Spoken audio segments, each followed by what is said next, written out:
So it's day 3 and we're just having a little quick get together. Me and Paula have done our homework and we've made a Google Doc for Quentin so you can see all the naughty things that we've been eating or not eating. Exactly. So what I'm gonna do is, in real time, I'm gonna go to that Google Doc. You sent it to me in an email, didn't you? Initially, on Gmail, right? Let's see. And the Food Diary, and I'm gonna open it now. What I see is 3 columns going from the 17th, 18th, and 19th.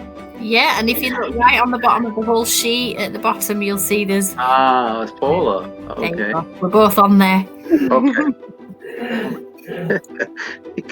You see like 75 black teas and soya milks. Black teas and soya milks. Black tea and soya milk. Black tea. Should be below me, Paula. on Paula's on thing. It's funny, and I'm laughing because I know her well, and every time I see her, she's got a cup of tea. But that's a common thing. That's fine, and that's no problem. Okay, I gotta find. I'm not sure. I wrote an article. I'm not sure if you saw it yet, you two, but I did mention in there that I go through phases where sometimes I eat a lot and sometimes I don't eat much, and I'm going through a not eating much phase. And today I was sat in a car park waiting for my dad while I went into the hospital. So it's been. Me and Paula were just chatting before you came, and we feel a little bit like 3 days haven't really been long enough for us to get a, sort of idea of what. I didn't. Yeah. Well, this thing is lovingly opening into something a little bit bigger than we had initially. When we were initially talking with you and I, it was just you asking me as just directly to me, and you shared some things and said, yeah, okay, well, let me see what you eat for a couple of days, and then we'll look at it. But now, of course, the idea, and I think it's a good one, has grown a little bit. So, yeah, from that perspective, 3 days can be a little. Lack of informative, especially if you are, as you say you are, some days you eat little, some days you eat less. But the first thing that I want to get going is that, and I was thinking about this in the shower, is because, I worked with clients for years and years and years. So you get sort of like, there's different types, right? When you're working with clients. And because and we didn't have a traditional interview process. Usually I interview clients a lot to ask a lot of questions, and one of the questions that I ask is everyone's brain works differently, right? And so some people work with their like eyes, well, like size of things. So I can talk about things like the size of my fist, or 2 fingers of this, or 3 fingers of this. That works well with a lot of people. Some people, it works well to go with measurements, for a little while until they get it down in their consciousness. Me, I like a little bit of both, because once I realize that my mind and my ego lies to me. So in my mind, I don't know why I gain weight. In my mind's like, I don't know why you gain 100 pounds. What you eat? Maybe occasionally, that's not true. I was eating, 3,000 calories a day, but I wouldn't know that if I had measured it. So sometimes when we get to this particular point, I have to ask you two, what do you think you two like? Do you like to be on point, or do you like to eyeball things? You like to kind of gotta, see it with your eyes, kind of figure it out, or do you like to get specific? I can say I want that much or that much. Okay. How about you? I'll say a mugful or a plateful. Yeah, I don't know weights and stuff. Okay, good. Because that's important, because if sometimes the measurements can be good if it's meant to take you out your comfort zone, and sometimes it can be derogatory if it really, really screws up your brain. You can't really think properly with that whole stuff. Numbers and weights would screw up my brain. Gotcha. Okay, so that's good to know. And so what I technically like to do at this particular point, I would look at your food, and I, as a trainer, would do the calculations. And calculations means that I would go on a specific like kind of calorie counter thing, and I put your meals in to get me a general census of how many calories you're eating. This is what I would do as your trainer, right? So I can get an idea of what you're doing. You don't need to necessarily know this, but it's good for me to know so that I can know, how much you're consuming. With that being said, there's two ways of losing mass to change the physical structure, to shrink it. Either you lessen your actually three ways. Either you lessen your consumption to what you are consuming, so therefore it's in deficit. Your body has an energy for daily life.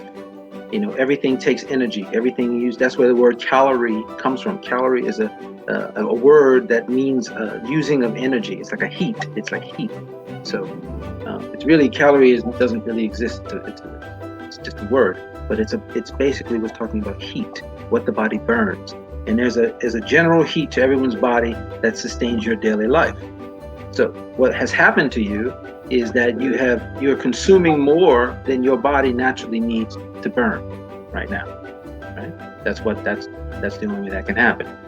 If you are an athlete and you stop training, that could be a reason, but you're not an athlete. So you're just a general person. So you put on the weight because you're eating more than you're consuming. So therefore, the obvious thing is to say, I should tell people, if you're eating 3 pizzas a day, you can lose weight just by eating 2 pizzas a day initially, because the body's like that. But it will hit a plateau very quickly. But it's different for everybody. Some people, that's why these strange diets come out with people. That's why people can make diets out of anything. I used to say to people, I can make a diet called the grapefruit pogo stick diet, where instead of, you get up in the morning and you eat, you're jumping down the pogo stick for 50 times and then you eat a grapefruit. If I can get 1,000 people to do that, there'd be at least 100 of those people that for some reason they'll lose an incredible amount of weight. And then I can say, you see, that's the pogo stick grapefruit diet. Ta-da! And I become rich for a while because it's no science behind it. And though the body will adapt, you never know where people will meet that measure. They may adapt 30 pounds later. They may adapt 10 pounds later. You never know. But they will lose the weight simply because caloric deficit. So that's one way, eating less than you burn. The other way, you can keep eating what you're eating right now, and now you go and burn more. So you don't change a thing. Eat whatever you want to eat, but now you add maybe 1,000 steps a day. So maybe you walk to, wherever you walk, maybe a half an hour of walking a day in the morning, half an hour of walking in the morning, half hour walking in the evening, and do your exercises, and you lose weight there as well, because now you're burning more than this particular thing that you need. The third way, you can do both. Yeah, you can do both, and you can say, okay, I'm gonna eat less, or shift around the diet. If there's too much sugar, if there's too much carbs, we can play with that. We can tweak it. I'm not against carbs. I'm just saying that sometimes people are overeating them and eating too much of them. So we can cut in certain places. Same with you, Paula. We can cut in certain places, and then you can expend more energy. You can adopt some level of a fitness routine, whatever you feel comfortable with. I know a million ways to do exercises, and everybody's different, right? So that's not the problem. So those are the 3 ways, and I usually let people choose. And so what do you think? What do you guys think about those three things so far? Well, I used to go for a walk I used to walk everywhere, and I used to walk the dog for miles, but the dog can't walk. The dog can't walk now.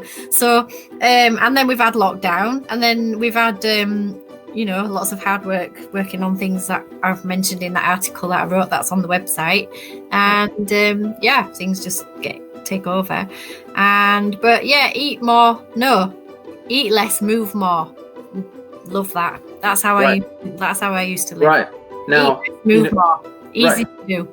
Like I tell people, the average person knows everything that they need to know. If I said to you, what do you think is more advantageous to you to eat?